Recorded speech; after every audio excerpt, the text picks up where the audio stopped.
Assalamualaikum warahmatullahi wabarakatuh. Kembali lagi di channel Kima Bioka. Pada kesempatan kali ini, kakak akan membahas mengenai kelebihan dan kekurangan dari teori atom. Kelebihan dan kekurangan teori atom ini dapat kita analisis dari materi sebelumnya mengenai dinamika teori atom. Untuk yang pertama, teori Demokritus yang muncul pada abad kelima sebelum Masehi. Kelebihan dari teori ini adalah mengungkapkan bagian penting penyusun dasar suatu materi. Demokritus merupakan pencetus teori atom, yang berarti ia adalah orang pertama yang mengungkapkan bagian terpenting penyusun dasar suatu materi. Kelebihan yang kedua adalah dapat mendeskripsikan gambaran tentang atom, bahwa atom itu berwujud kecil, keras, berbentuk, berukuran, dan memiliki berat. Di sisi lain, teori ini juga memiliki kekurangan, yaitu penggambaran mengenai wujud atom masih sangat sederhana dan bersifat subjektif.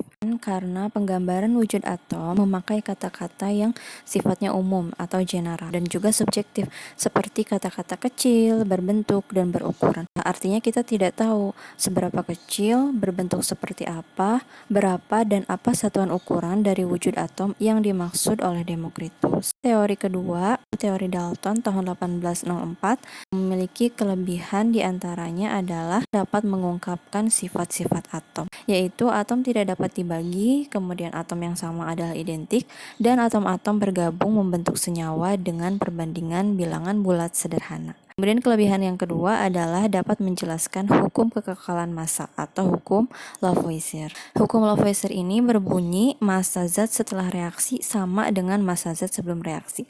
Ini relevan dengan pernyataan Dalton bahwa atom tidak dapat diciptakan atau dimusnahkan, melainkan berubah dari satu wujud ke wujud lainnya melalui suatu rangkaian reaksi, sehingga massa dari atom-atom, zat-zat, dan senyawa-senyawa yang bereaksi tidak ada yang berkurang ataupun bertambah. Kemudian kelebihan selanjutnya adalah dapat menjelaskan hukum perbandingan tetap atau hukum Proust. Hukum Proust ini berbunyi bahwa perbandingan massa dari unsur-unsur pembentuk suatu senyawa adalah tetap. Ini relevan dengan postulat keempat Dalton mengenai atom-atom yang bergabung membentuk senyawa akan membentuk perbandingan bilangan bulat yang sederhana. Nah, selain itu, teori Dalton juga memiliki kekurangan, yaitu diantaranya sifat-sifat yang diungkapkan tidak dapat dibuktikan pada penelitian-penelitian selanjutnya. Seperti sifat yang sudah dikemukakan tadi, yaitu atom tidak dapat dibagi lagi, ternyata dalam penelitian selanjutnya ditemukan bagian-bagian yang menyusun atom. Dan sifat yang kedua, atom yang sama adalah identik. Nah, ternyata dalam penelitian selanjutnya ditemukan isotop, yaitu atom yang sama dengan jumlah neutron yang berbeda, artinya atom tidaklah identik. Sifat yang ketiga, atom-atom bergabung membentuk senyawa dengan perbandingan bilangan bulat sederhana. Nah, dalam penelitian selanjutnya juga ditemukan senyawa makromolekul yang penggabungan atom-atomnya sangat kompleks, jauh dari kata sederhana. Kemudian kekurangan yang kedua, tidak dapat menjelaskan sifat kelistrikan dari atom. Nah, Dalton dalam penemuannya ini belum dapat menemukan muatan-muatan yang ada pada atom, sehingga tidak bisa menjelaskan sifat kelistrikan dari atom, di mana sifat kelistrikan ini disebabkan oleh pergerakan elektron yang merupakan salah satu muatan dari atom. Kemudian kekurangan yang ketiga adalah tidak dapat menjelaskan bagaimana cara atom saling bergabung membentuk senyawa. Nah, dalam postulatnya itu kan dikatakan bahwa atom-atom itu dapat bergabung membentuk suatu senyawa. Namun tidak dijelaskan bagaimana mekanisme penggabungan atom-atom dalam pembentukan suatu senyawa tersebut.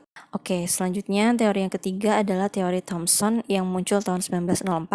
Teori ini memiliki kelebihan yang pertama, menemukan adanya partikel negatif dalam atom. Melalui percobaan tabung sinar katoda, Crookes dan Thomson menemukan adanya muatan negatif dalam atom. Kelebihan selanjutnya adalah sudah ditemukan partikel penyusun atom. Ini mengoreksi postulat Dalton. Setelah penemuan elektron, Thomson berkesimpulan bahwa atom juga memiliki muatan positif yang letaknya tersebar merata dalam bulatan atom. Kemudian dapat menerangkan sifat kelistrikan pada atom.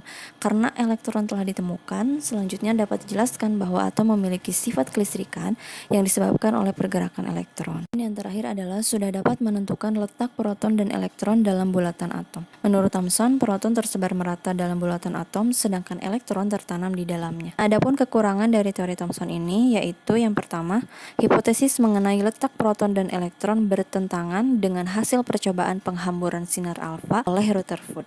Nah, kebenaran mengenai letak elektron dan proton ini diuji oleh percobaan penghamburan sinar alfa Rutherford.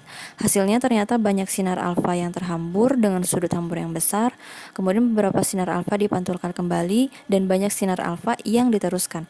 Keadaan ini tidak mungkin terjadi apabila persebaran elektron seperti yang dikemukakan oleh Thomson. Kemudian tidak dapat menunjukkan susunan elektron dan proton. Thomson hanya dapat menjelaskan letak elektron dan proton, tetapi tidak dapat menunjukkan keberaturannya atau susunannya di dalam atom. Selanjutnya tidak dapat menunjukkan inti atom. Thomson tidak dapat menunjukkan inti atom bermuatan positif karena menurutnya proton tersebar merata dalam bulatan atom. Teori selanjutnya adalah Rutherford yang memiliki kelebihan pertama, dapat menentukan letak proton dan bentuk lintasan elektron. Nah, menurut Rutherford, proton terletak di dalam inti sedangkan elektron berada pada lintasannya mengelilingi inti. Kemudian dapat menentukan jumlah elektron dan proton dalam atom.